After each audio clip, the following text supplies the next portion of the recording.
উপন্যাসের মতো আমাদের কারো জীবনই একদম পারফেক্ট, স্মুথ কিংবা সুন্দর না। আপনিও হয়তো কারো স্বপ্নের জীবন কিংবা ড্রিম লাইফ কাটাচ্ছেন। তাই আমাদের সবার উচিত নিজ নিজ জায়গা থেকে আল্লাহ তাআলার কাছে শুকরিয়া আদায় করা। হ্যালো, আসসালামু আলাইকুম। চলে আসলাম অনেকদিন পর একটা ডেইলি ভ্লগ নিয়ে। আই হোপ তোমাদের কাছে ভালো লাগবে। সকালে ঘুম থেকে উঠে আমি ফার্স্টেই হচ্ছে আমার ফেসটাকে ক্লিন করে নিচ্ছি।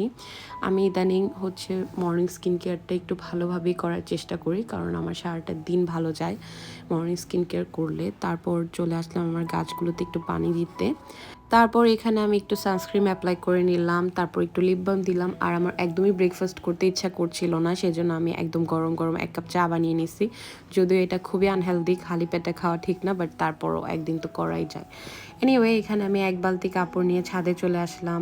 1 বালতি না, 3-4 বালতি নিয়ে আসছি, বাট 1 বালতির ক্লিপই নিচ্ছি। এখানে ছাদে সবগুলো কাপড় শুকাতে দিলাম, আর ছাদে দেখলাম কার যেন শুটকি রোদে শুকাইতে দিচ্ছে। এনিওয়ে, বাসায় এসে আমি এখন না, এটা হচ্ছে একদম দুপুরের দিকে, আমি এখানে একটু ফেস প্যাক দিচ্ছিলাম। অ্যান্ড তারপর শাওয়ার করে দেন আর আমার কোনো ক্লিপসই নেওয়া হয় নাই। মানে আমি ভাবি যেদিনই আমি একটু ডেলি ভ্লগ করবো, সব কিছু ক্যাপচার করবো, বাট আমি কীভাবে যেন ভুলে যাই।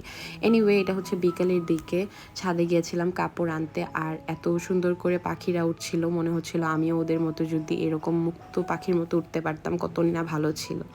এনিওয়ে, বাসায় এসে দেখি এখানে অনেকগুলো কাপকেক আনা হয়েছিল, সরি, জার কেক।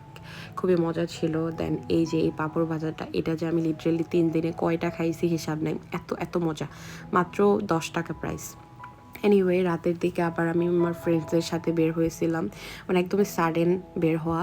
তো আমরা হচ্ছে এখানে বসে একটু আড্ডা দিচ্ছিলাম, গল্প করছিলাম। সো আর কোনো ক্লিপ নেওয়া হয়নি। এই ছিল আমার আজকে সারাদিনের ব্লগ। সো আজকের মতো আল্লাহ হাফিজ, বাই।